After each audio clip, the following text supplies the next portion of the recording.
Welcome back. Too many critical industries are facing severe workforce shortages. Now, the past couple of months, we've been bringing you stories about shortages in the trucking industry, all the way to the building trade. Tonight in Critical Careers, we put the focus on certified electricians. Blocks and blocks of cheese, white cheddar, Parmesan, on its way to becoming this or this. The magic happens here at Dairy Farmers of America plant in Zumbrota, which processes more than 1.5 million pounds of raw milk every day. Key players in the link from this to this are these people. This room that we're standing in right now is what they call the chiller room.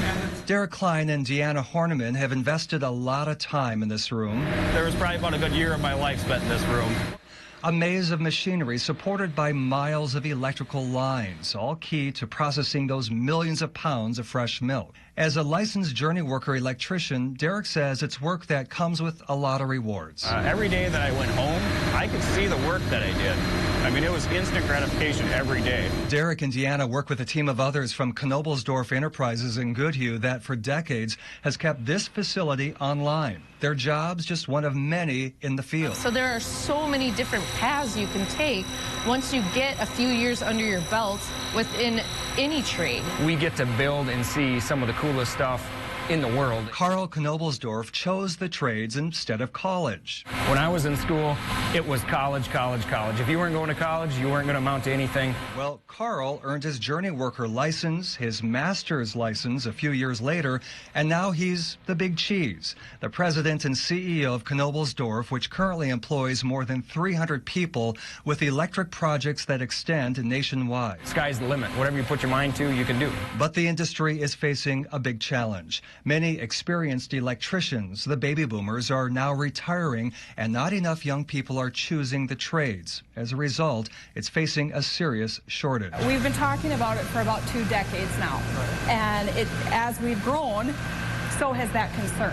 You know, it started out as a little bit of a concern, and now we've gone into critical, and now we've got to ask ourselves, when do we move into crisis mode? The construction industry employs the most electricians, and the demand is expected to grow by 9.9% this decade. And with the growth of renewable energy projects, more electricians will be needed to build and maintain them, not to mention all the residential and commercial power services that they are already committed to.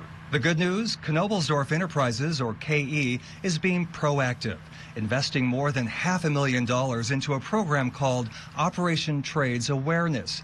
It builds awareness and interest in various trade and construction career paths to a new generation of learners. Getting that awareness out there, starting from kindergartners all the way up to seniors in high school. And here's an incentive to become an electrician. The average cost of an apprenticeship at KE is $0. The company pays students with an average apprentice salary of $51,000. So we're fighting for talent, literally. And students who work hard and commit to the apprenticeship during the 4 years eventually become licensed journey worker electricians.